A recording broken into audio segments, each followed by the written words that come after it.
오직 하나님의 말씀만이 영적인 지도요, 우리의 삶의 모든 것이 되는 주님의 축복의 말씀인 것입니다.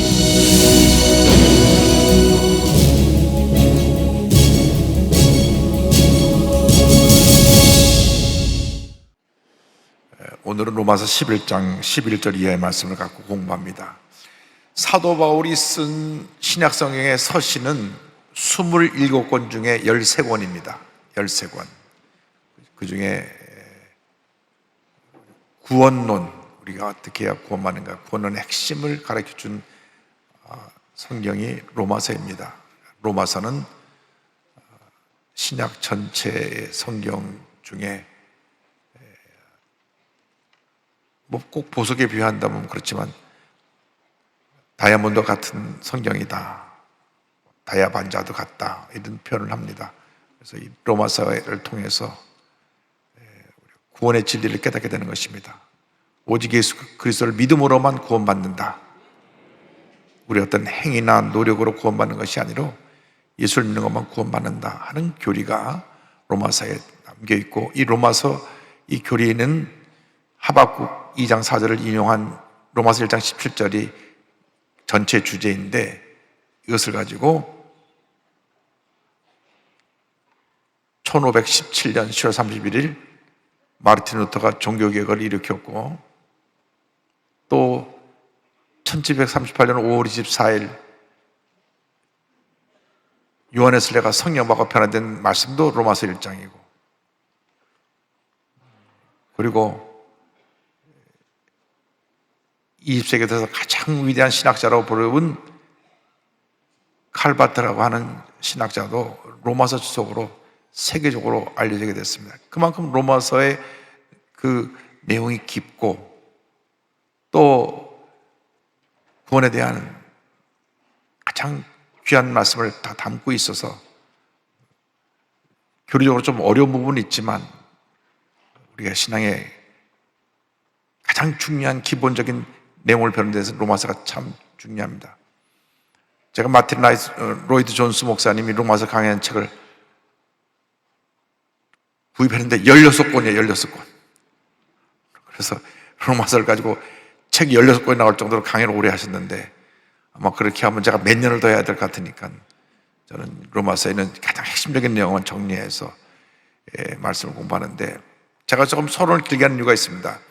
모든 사도 바울의 책들은 뭐 로마서, 고린도 전서, 후서, 갈라디아, 에베소, 빌립보, 골로새, 빌레몬, 다 이 모든 책들이 두 파트로 되어 있습니다. 앞에 부분은 교리적인 면, 뒤에 부분은 그걸 어떻게 생활에 적용해서 실천하느냐, 실천편이 이 후반부입니다.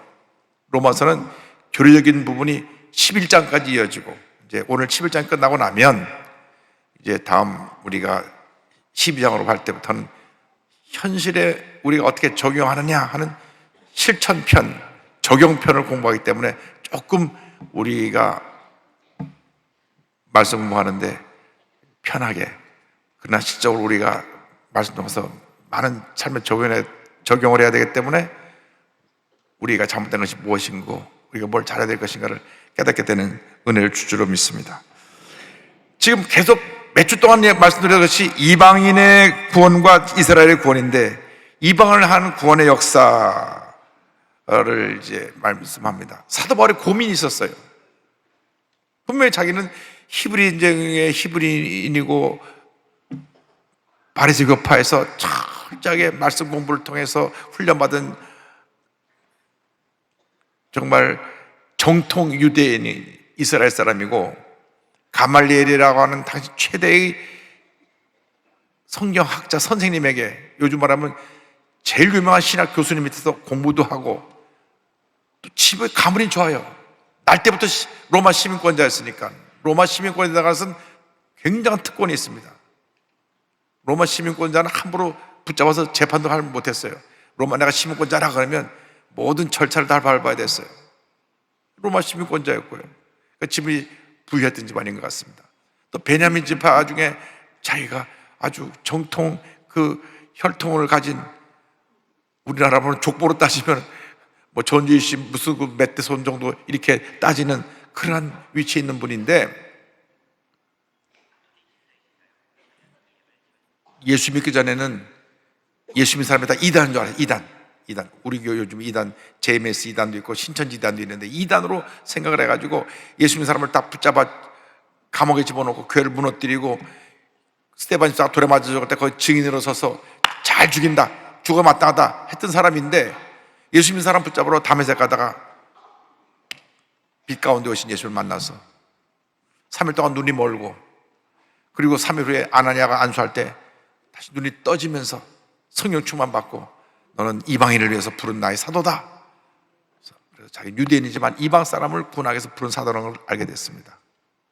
그래서 복음 들고 나가서 복음을 전하면 이방 사람들이 얼마 복음을 아멘 아멘 하고 받아들여갖고 그저 그냥 가는 것마다 교회 가서 큰 붕을 하니까 너무 감사한데, 반대편으로 자기 동족은 예수를 증거하다가 자기 죽이러 쫓아다니는 거예요. 막 결사대를 만들어갖고 이단을 섬기는 이 바울을 우리가 처단해야 된다. 결사대를 만들어갖고 막 요즘 말하면은 청부살인 특공대 같은 식으로 사람을 동원하고 쫓아다니고 가는 데마다 방해놓고 모여서 예배가 잘 은혜롭게 잘 진행되고 부흥하기 시작하면 와서 흔들어 놓고 그런 일을 했어요. 그럼에도 불구하고 동족이니까 피는 물보다 진하다 그런 말이 있듯이 동족을 너무 사랑했어요. 이방 사람은 다 구원받는데 오히려 하나님의 선민, 하나님의 백성이라고 불렀던 이스라엘 백성들은 마음이 완악해갖고 오히려 예수 믿는 사람을 핍박하고 교회를 무너뜨리는 데 앞장서고, 그럼에도 불구하고 내 동족을 어떻게 구원하면 좋겠습니까? 눈물로 기도했습니다. 차라리 내가 하나님께부터 떨어진 한이 있더라도 우리 동족들만 구원시켜주기를 원합니다. 그런 마음입니다. 그런데 이제 안타까운 것은 이스라엘 사람들이 완악해져서 이방 사람이 구원받는 이것이 하나님의 계획이었다. 이스라엘 넘어짐으로 이방인의 구원의 문이 열도록 하나님께서 계획하신 것이다. 11절 다 같이 봅니다. 그러므로 내가 말하노니 그들이 넘어지기까지 시족하였느냐? 그럴 수 없느니라. 그들이 넘어짐으로 구원이 이방인에게 이르러 이스라엘로 시기나게 하려 함이니라.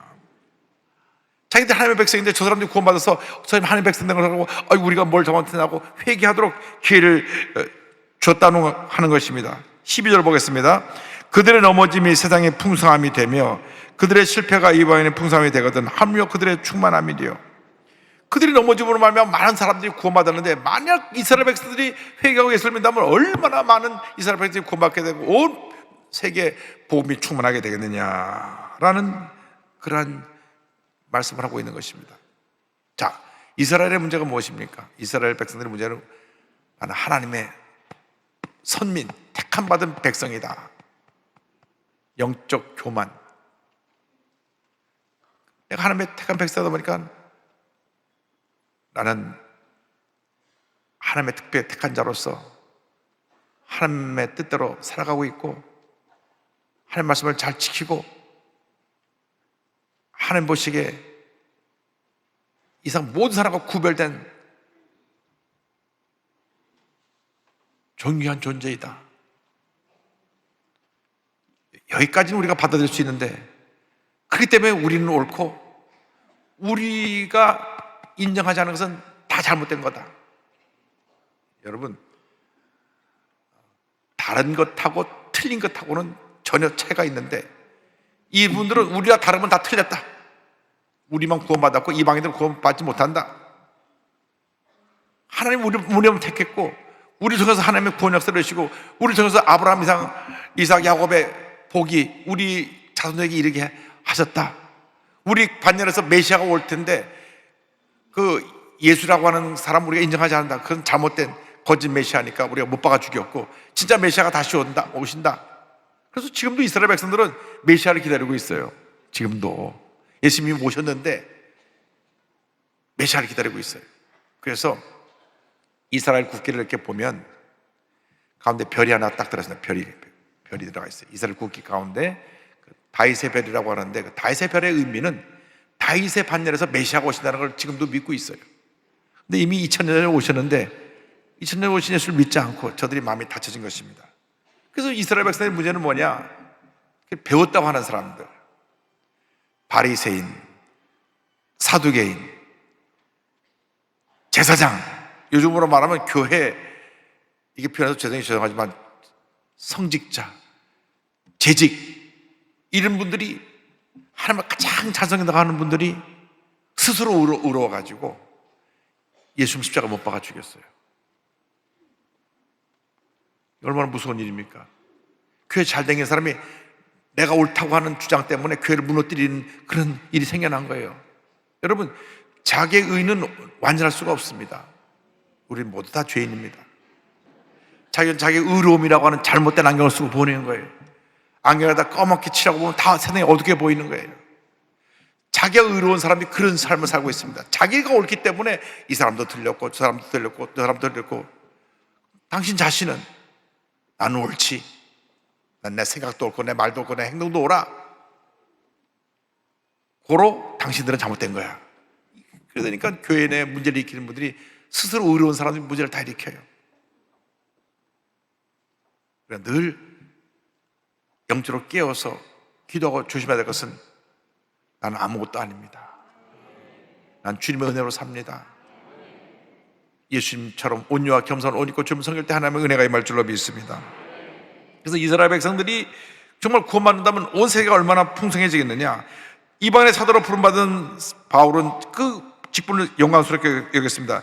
13절 14절입니다. 내가 이방인인 너에게 말하노라. 내가 이방인의 사도인 만큼 내 직분을 영광스럽게 여기노니 이는 혹 내 권력을 아무쪼록 시기하게 하여 그 중에서 얼마를 구원하려 함이라. 그러니까 내가 이방인의 사도로서 참 영광스럽게 생각하지만은 믿지 않는 우리 동족도 생각하면 너무 마음이 아파갖고, 저 사람들이 구원받고 하나님의 자녀가 된 것을 보고, 야, 이방인들도 구원받아, 우리 정신 차려야 되겠다, 이게 돌이키게 하기를 원한다는 거죠. 근데 먼저 믿은 사람들이, 나중 믿은 사람이 예수 잘 믿으면 야, 나도 저 믿음 본받아야 되겠다 하는데, 먼저 믿은 사람들이 나중에 마음이 굳어진 사람들이 나도 옛날에 그런 때가 있었어, 지나봐봐. 그럼 우리가 먼저 택함받은 이스라엘 백성하고 다른 게 없는 거죠. 우리 중에서도 똑같은 모습이 있어요. 교회 오래 따는 사람들, 모태교인들. 모태교인은 뭐냐면 태어나기 전부터 어머니 뱃속에 있을 때 어머니가 교회를 왔다 갔다 해갖고 이미 뱃속에서부터 등록이 된 분들이에요. 누가 그러더라고요. 모태교인은 모태교인이래. 못한다고, 자꾸 못한다고. 아는 건 많은데 스스로 비판하고 판단하는 능력은 많아갖고 이것도 못해요, 이것도 못해요, 이것도 못해요, 이것도 못해요. 여러분, 우리가 정말 조심해야 될 것은 먼저 믿은 자로서 늘 새로워져야 됩니다. 늘 새로. 어제보다 오늘이 또 새롭고 오늘보다 내일 늘 새로워져야 돼요. 우리 신앙이 자꾸 타성화되고 나태해지고 열정이 사라지고 기쁨이 사라지고, 그게 문제입니다. 그래서 우리가 우리 마음에 늘 기쁨이 충만하기를 원합니다.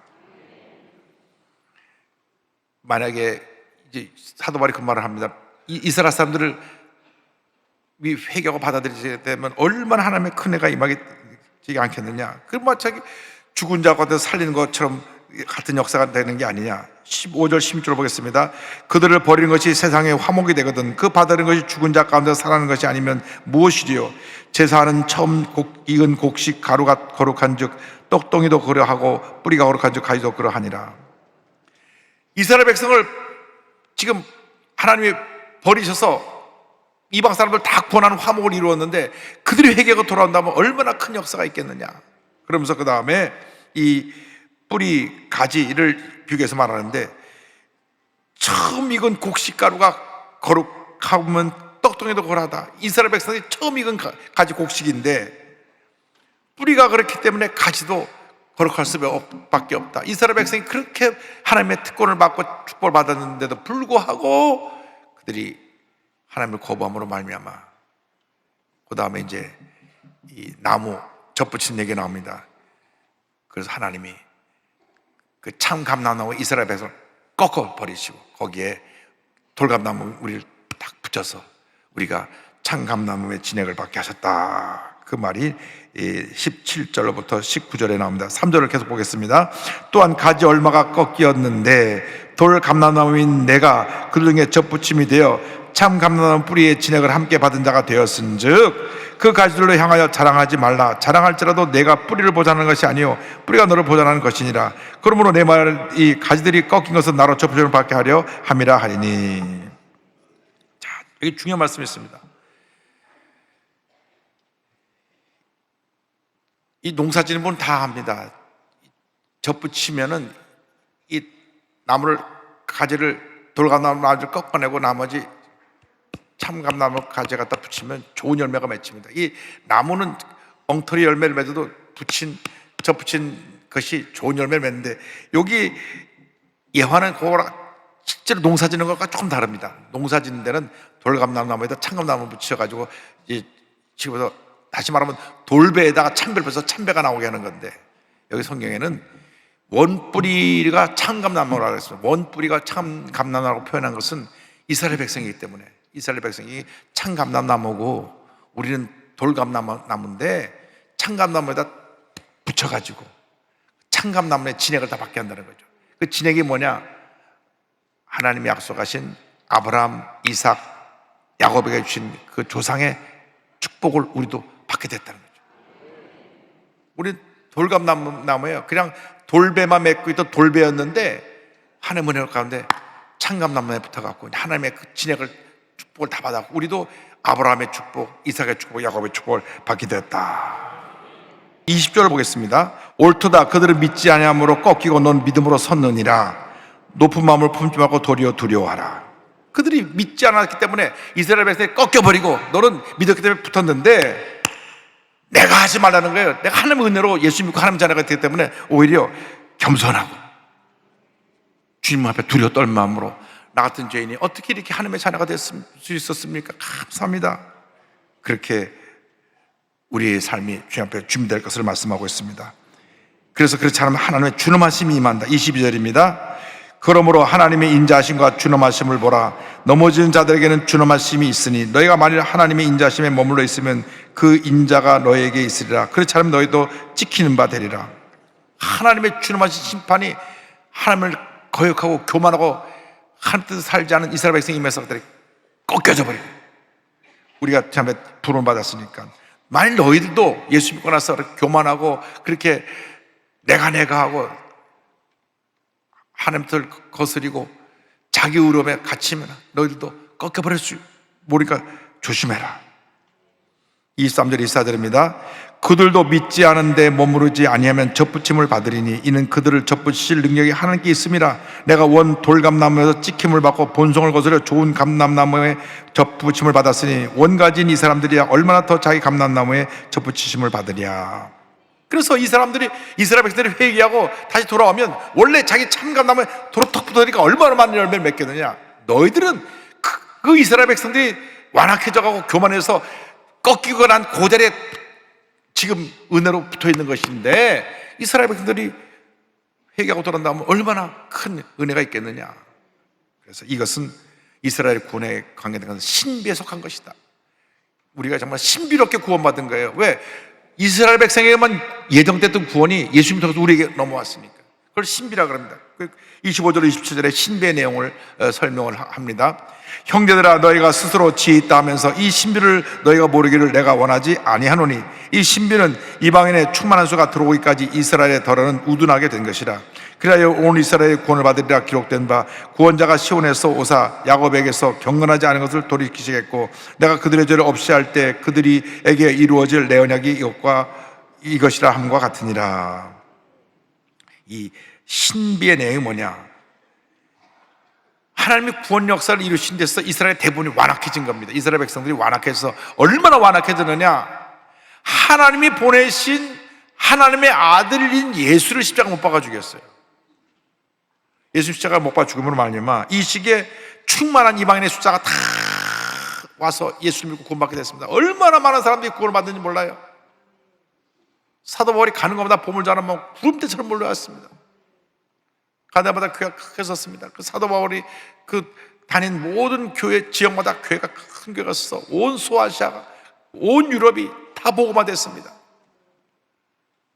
그러니까 이스라엘 백성이 완악해서 예수 십자가 못 박아 죽임으로 말미암아 그런 복이 임하겠습니다. 그러나 장차 그들도 내가 구원할 것이다. 장차 이스라엘 백성도 구원을 받게 될 것이라는 것입니다. 이사야 59장 20절 21절의 말씀의 인용입니다. 야훼의 말씀이니라. 구독자가 시온에 임하면 야곱의 자손 가운데서 죄가를 떠난 자에게 임하니라. 이스라엘 백성 회개하고 돌아온 사람들이요, 야훼께서 이르시되 내가 그들과 세운 나의 언약이 이러하니 곧 내 위에 있는 나의 영과 내 입에 둔 나의 말이 이제부터 영원하도록 내 입에서와 내 후손의 입에서와 내 후손의 입에서 떠나지 아니하리라 하시니라. 야훼의 말씀이니라. 이스라엘 백성 회개하고 돌아오면 그들에게도 하나님의 구원의 은혜가 임하게 된다. 그래서 이스라엘 불신은 우리가 구원을 받게 되었지만 선택된 이스라엘 백성도 회개하고 돌아올 때 장차 하나님의 은혜 가운데 들어오게 된다는 것을 설명합니다. 28절입니다. 복음으로 하면 그들이 너희로 말미암아 원수된 자요, 택하심으로 하면 조상들로 말미암아 사랑을 입은 자니라. 자라. 복음으로 말하면 우리가 예수 믿고 나서 유태인과 원수가 됐지만 이것이 하나님의 은혜 가운데서 그 조상들에게 예비하신 축복이 임하게 됐으니까 그것은 하나님의 사랑을 입은 결과라고 성경은 설명합니다. 이 모든 것이 하나님의 절대 주권적인 역사입니다.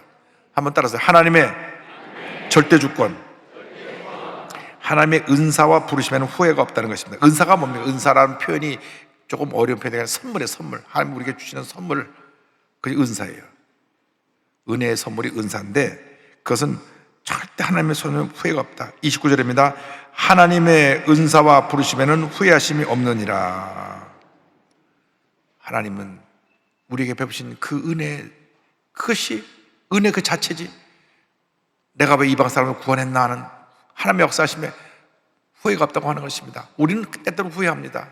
내가 이 사람 믿을 만한 사람인 줄 알고 뭘 맡겼다가 내 거 다 탕진하고 어려움 겪게 되는데 그 사람이 나를 모르다 고개를 돌리는 경우도 많이 있어요. 사람이 믿지 못할 게 사람의 마음이라고 믿어서 사람에게 배신당하고 후회하는 일이 얼마나 많습니까? 하나님은 하게 하는 일이 없습니다. 어떤 그 배달을 하는 음식점 집에 문자가 온 거예요. 저는 미혼모로 애기 혼자 기르고 있는데 지금 돈이 하나도 없으니까 먹을 것 좀 보내주세요. 꼭 제가 다음 주에 갚을게요. 근데 보니까 그 집에 열 몇 번 주문을 한 미혼모인데 아주 음식값도 제일 싸게, 너무 배고파서 요건 음식을 먹어야 내가 하루하루 연명하니까, 그래서 그 주인이 음식을 보내줬답니다. 내가 돈을 못 받아 줘보니까 그냥 미혼모 애기 하나 돌보는데, 우리나라에 그런 미혼모가 35,000명입니다. 그런데 그 아이들이 한 달에 50만 원만 있으면 자기가 밤에 유흥업소를 안 나간대요. 50만 원 벌려고 유흥업소 나가는 거예요. 제가 여러 번 이 문제를 건의를 했는데, 혼자 아이 키우는 집에는 생활비 한 달에 150만 원 주면 걔들이 유흥업소 안 나갑니다. 그래서 이런 분들을 우리가 좀 더 많이 도우려고 그럽니다. 우리 교회에서 이제 이 사역을 하는 목사님과 이제 연관이 되어 있기 때문에 좀 많이 도와서 전국의 미혼모 35,000명을 어떤 사랑으로 품으려고 그럽니다. 우리는 후회 없는 인생을 살아야 됩니다. 할렐루야! 후회 없는 인생을 살아야 돼요. 여러분 절대 후회하는 인생 살지 마시기 바랍니다. 하나님 앞에서 보람있게 의미있게 행복한 삶을 살길 바랍니다. 이제 30절 31절 2절까지 더 하겠습니다. 너희가 전에는 하나님께 순종하지 아니하더니 이스라엘에 순종하지 아니함으로 이제 긍휼을 입었는지라. 이와 같이 이 사람들이 순종하지 아니하니 이는 너에게 베푸시는 긍휼로 이제 그들도 긍휼을 얻게 하려 하심이라. 자, 하나님의 긍휼하심은 지금 버림받은 이스라엘 백성도 결국 구원하시고자 하는 하나님의 뜻입니다. 자식이 아무리 속썩이고 사고치고 못되게 굴어도 자식은 자식이니까.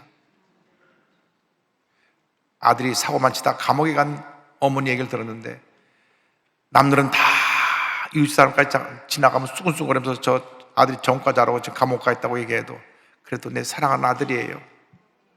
내가 우리 아들을 위해서 매일 기도해요. 아들이 비록 지금 한 대 잘못하고 사고 쳐서 감옥 갔지만 그래도 내 아들이에요. 내 사랑하는 아들이에요. 그것이 부모님의 사랑입니다. 그 사랑은 하나님이 주신 것입니다. 여러분 자기 속삭인다고 에이 죽일런 그러지 말아요. 그러면 안 돼. 그런 표현도 하면 안 돼요.